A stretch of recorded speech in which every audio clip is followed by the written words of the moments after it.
ketentuan tentang perseroan terbatas itu sudah diatur berubah, ada perubahan dalam pengaturannya. Ada sedikit yang berubah ya, walaupun nggak seluruhnya berubah, tapi ada beberapa hal yang dirubah. Yang dirubah itu adalah tentang bentuk perseroan terbatas. Ya, sejak berlakunya Undang-Undang Cipta Kerja yang terakhir itu tahun 2023 ya. Kalau dulu kan masih nomor 11 tahun 2020 ya. Sekarang itu sudah diperbaiki dan sudah diperbaru jadi Undang-Undang Cipta Kerja nomor 6 tahun 2023. Nah, di sini ada dalam undang-undang yang terbaru ini PT perseroan itu atau PT perseroan terbatas atau PT itu ada dua jenisnya. Yang pertama ada PT yang berbentuk PT perorangan, yang kedua ada yang disebut dengan PT biasa. Ya, ada PT perorangan, ada PT biasa. Nah, kalau yang dulu, yang undang-undang yang lama sebelum Undang-Undang Cipta Kerja itu hanya dikenal satu saja, yaitu PT biasa. Nah, sekarang ada PT perorangan. Jadi PT itu nggak mesti dia harus didirikan dengan 2 orang atau lebih dengan perjanjian, tidak. Karena untuk mendirikan PT sekarang nggak perlu lagi membuat perjanjian. Ya, cukup dia punya akta pendirian yang dibuat di hadapan notaris. Akta pendirian itu dibuat di hadapan notaris, baik itu PT perorangan maupun PT biasa. Jadi akta pendirian, nanti akta pendirian itulah yang didaftarkan ke Kementerian Hukum dan HAM untuk memperoleh status badan hukum. Ya, jadi status badan hukumnya itu yang mengeluarkan adalah Kementerian Hukum dan HAM. Jadi PT tadi Bu katakan di awal di makalah pertama tadi bahwa PT itu adalah salah satu bentuk badan usaha yang berbadan hukum. Nah, badan hukum PT itu yang mensahkan adalah Kementerian Hukum dan HAM. Nah ya, nah apa bedanya PT perorangan? Kalau yang lain sudah dijelaskan teman kalian tadi ya, nggak terlalu banyak berbeda, cuma ada sedikit perbedaan saja di dalam hal bentuknya ya. Karena tadi Leo dan kawan-kawan masih pakai undang-undang yang lama saja, belum melengkapi dengan undang-undang Cipta Kerja. Nah, PT perorangan ini berbeda dengan PT biasa. Ya, itu ya beda.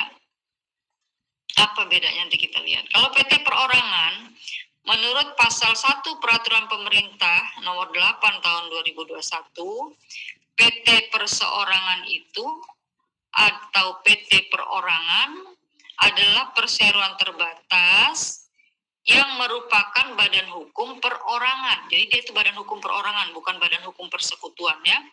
Merupakan badan hukum perorangan yang memenuhi kriteria usaha mikro dan kecil atau UMK. Jadi PT perorangan ini khusus diperuntukkan bagi para pelaku bisnis yang masuk kategori atau kriteria usaha mikro dan kecil yang kita kenal dengan UMK ya. Jadi kalau dia sudah tidak masuk kriteria UMK, maka dia masuk menjadi perseroan atau PT biasa. Kalau dia masih kriteria modal dan asetnya, kemudian omsetnya itu masih kriteria UMK, berarti dia bisa mendirikan PT perorangan. Nggak mesti harus persekutuan, nggak mesti harus PT biasa. Misalnya kalian ya punya modal 100 juta, kalian mau buat PT perorangan aja cukup, nggak mesti harus PT biasa. Karena apa? Karena kita masih modal kita masih dalam kriteria UMK ya. Nah, sekarang kita lihat apa sih kriteria modal-modal yang dalam UMK itu.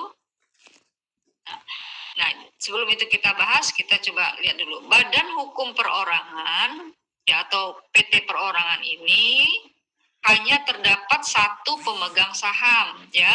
Jadi kalau PT biasa pemegang sahamnya banyak. Kalau PT perorangan cuma satu pemegang sahamnya, yaitu si pendirinya tadi, ya. Yang sekaligus dia juga yang berperan sebagai direksi atau direktur. Dia sebagai pemegang saham, dia juga merangkap sebagai direksi. Nah, apabila pemegang sahamnya telah atau lebih dari satu orang, maka berubah. Ya, nggak bisa lagi PT biasa. Kalau PT perorangan itu hanya satu. Kalau sudah lebih dari 1 orang, berarti sudah masuk kategori PT biasa. Jadi PT perorangan itu yang pertama kriterianya, dia masuk usaha UMK, ya, usaha mikro kecil. Yang kedua, pemegang saham sekaligus direksinya dipegang oleh 1 orang. Ya, itu kriterianya. Nah, kriteria untuk modalnya bagaimana? Ya, kita lihat kriteria UMK itu seperti apa. Ya, yang masuk kategori itu, ya, usaha mikro itu memiliki modal usaha paling banyak ini ya, bukan paling sedikit, paling banyak, tidak boleh lebih dari 1 M, 1 miliar. Ini menurut peraturan yang baru ya, dalam PP, peraturan pemerintah tentang UMK, itu modal dasarnya paling banyak tidak boleh lebih dari 1 miliar. Tidak termasuk bangunan dan tempat usaha ya. Jadi nggak masuk tanah dan bangunan, itu nggak masuk. Hanya modal tunainya, modal uang tunainya 1 miliar. Kemudian omsetnya dalam 1 tahun itu tidak lebih dari 2 miliar. Nah, kalau omsetnya 1 tahun itu sudah mencapai 2,5 miliar, berarti dia nggak masuk lagi kriteria usaha mikro. Ya, ya, usaha mikro yang pertama. Usaha mikro jadi kriterianya modalnya paling banyak 1 M, ya, omsetnya paling banyak 2 M. Nah, kemudian usaha kecil. Di atas mikro kecil ya, mikro itu udah paling kecil banget ya, kuman lah gitu ya. Kalau bakteri itu usaha mikro namanya ya, paling kecil gak kelihatan. Nah, kalau usaha kecil, apa usaha kecil modalnya? Usaha kecil itu modalnya ya dari 1 M sampai dengan 5 miliar. Jadi kalau udah 1 miliar sampai 5 miliar ke atas, di atas 1 miliar sampai 5 miliar, dia masuk kategori usaha kecil. Tidak termasuk tanah dan bangunan dan tempat usaha, nggak masuk ya, hanya modal. Kemudian omsetnya kalau dia usaha mikro itu, usaha kecil itu memiliki omset dalam 1 tahun itu antara 2 miliar lebih sampai dengan 15 miliar. Jadi kalau sudah di atas 2 miliar sampai miliar, omset dia 1 tahun, itu masuk kategori usaha kecil. Ya. Jadi usaha kecil itu modalnya di atas 1 M sampai dengan paling banyak 5 miliar. Omsetnya dalam 1 tahun itu di atas 2 miliar sampai dengan 15 miliar. Kemudian usaha menengah. Usaha menengah itu berapa modalnya? Sudah di atas 5 miliar sampai dengan 10 miliar. Ya. Modal dia itu paling banyak antara di atas 5 miliar sampai 10 miliar. Omsetnya dalam 1 tahun 15 miliar ke atas sampai 20 miliar. Nah, yang tadi yang bisa mendirikan PT perorangan hanya usaha mikro dan kecil. Berarti kalau modalnya sudah di atas, modal perusahaan itu sudah di atas 5 miliar, maka dia nggak bisa lagi mendirikan PT biasa, PT perorangan. Dia harus mendirikan PT biasa yang pemilik sahamnya banyak, nggak cuma 1 orang, ya bedanya. Jadi pemilik saham dalam PT perorangan hanya 1, sedangkan PT biasa pemilik sahamnya lebih dari 2 orang. Itu ya. Nah, usaha menengah masuk kemana? Usaha menengah ini dia harus dalam bentuk PT biasa. Ya, karena dalam undang-undang amanatnya yang bisa mendirikan PT perorangan hanya usaha mikro dan kecil. Sedangkan usaha menengah ke atas, mereka hanya boleh mendirikan PT biasa, tidak boleh mendirikan PT perorangan. Kenapa? Karena asetnya sudah di atas 50 miliar ya. Gitu. Oke, nah itu bedanya ya, yang antara PT perseorangan dengan PT biasa. Yang di dalam Undang-Undang 40 2007 yang kalian jabarkan tadi itu nggak disebut pembagian PT perorangan dan PT biasa. Ya, pembagian itu ditemukan hanya di dalam Undang-Undang Cipta Kerja. Oke, jadi apa bedanya PT biasa dengan PT perorangan? Nah, dilihat dari jumlah pendirinya berbeda, dilihat dari batasan modal dan omsetnya tadi beda ya. Kemudian dilihat dari bentuk dokumen legalitasnya beda. Kalau dalam PT biasa itu legalitas pendiriannya itu memerlukan jasa notaris untuk membuat akta otentiknya. Sedangkan kalau dalam PT yang perorangan, dokumen pendiriannya itu cukup sertifikat pernyataan pendirian yang diurus melalui PTP AHU online milik Kementerian Hukum dan HAM. AHU, Administrasi Hukum Umum. Ya, jadi ada linknya, nanti ada aplikasinya namanya PTP AHU online. Itu kalau untuk mengurus PT perseorangan. Sedangkan kalau mengurus PT biasa, ya kalau PT biasa dokumennya harus ada akta notaris dulu karena dia membuat perjanjian. Ada orang yang membuat perjanjian, ada beberapa orang yang bersepakat untuk membuat PT, namanya perjanjian kerjasama, dibuat di hadapan notaris. Kemudian akta pendiriannya disahkan di notaris, dan setelah akta pendirian dibuat oleh notaris, baru dia mendaftarkan ke sistem administrasi badan hukum namanya ya. Yang online juga, semuanya sekarang serba online.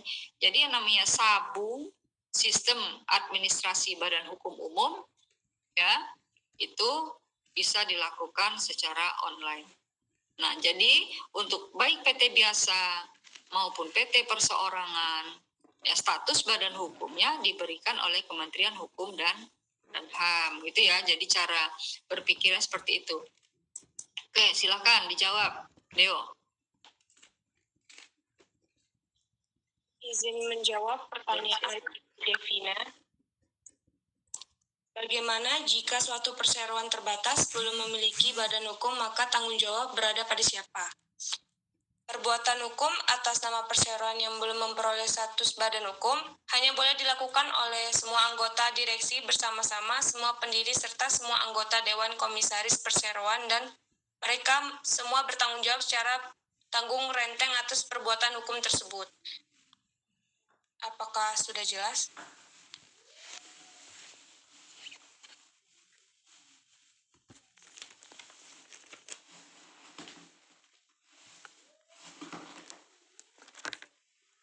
Devina, atau udah jelas belum pertanyaan ini jawabannya?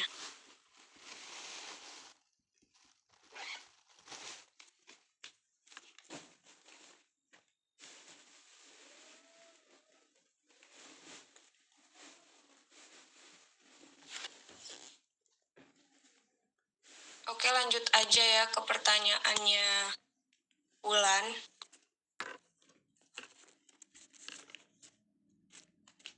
Apakah perseroan terbatas dapat dihukum secara pidana, lalu apa saja bentuk hukumannya? Merujuk pada MV yang berlaku di Indonesia, model pertanggungjawaban ini bermaktub di dalam pasal 169, pasal 398, dan pasal 399 MVS. Pasal-pasal tersebut pada intinya menyatakan bahwa terhadap pendirian, pengurus, maupun komisaris suatu perseroan terbatas yang melakukan maupun turut serta dalam melakukan kejahatan, maka akan dikenakan sanksi pidana.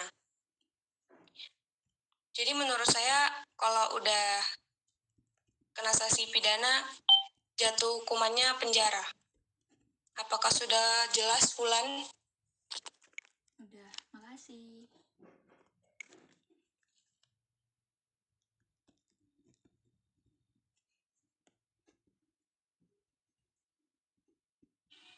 Udah jelas belum, Ulan?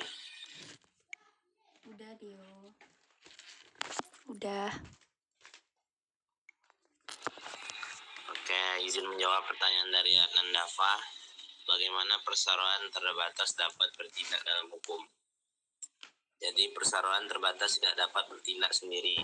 Untuk dapat bertindak dalam hukum, perseroan terbatas dijalankan oleh organ-organ yang akan bertindak mewakili perseroan terbatas tersebut. Organ-organ tersebut terdiri dari orang perorangan atau yang cakap untuk bertindak dalam hukum. Jadi untuk dapat bertindak dalam hukum, perseroan terbatas tetap memerlukan orang perorangan untuk bertindak mewakilinya. Apakah Anda jelas? Oke, terima kasih. Oke, makasih Pak. Tutup ya Bu. Sudah semua pertanyaannya. Udah, Bu. Oke, udah kalau sudah tutup. Nanti makalah kawannya dipelajari, nanti Deo diperbaiki lagi yang itu tadi ya, ditambahkan yang Ibu jelaskan tadi ya. Nabila Bu. ya. Itu kan tadi ada perubahan itu, bentuk-bentuknya itu ya. Kalau untuk yang lain-lainnya sama, mergernya sama, semua sama. Tapi kalau untuk bentuknya berbeda. Oke ya, ya silakan ditutup. Sekian presentasi dari kami. Apabila ada salah kata kami mohon maaf. Kami akhiri. Wabillahi taufiq wal hidayah. Wassalamualaikum warahmatullahi wabarakatuh. Waalaikumsalam warahmatullahi wabarakatuh. Baik, mungkin hari ini cukup kuliah kita hari ini ya, sampai di sini. Kita nanti ketemu lagi seminggu setelah Lebaran ya. Lebaran minggu depan ya, minggu depannya lagi ya. Ya, Bu. Untuk makalah yang lain nanti silakan dipersiapkan. Ya, Bu. Kita akhiri, kita tutup dengan bacaan hamdalah. Alhamdulillahirrabbilalamin. Assalamualaikum warahmatullahi wabarakatuh. Waalaikumsalam warahmatullahi wabarakatuh. Ibu pamit ya. Ya, Bu. Ya Bu, terima kasih.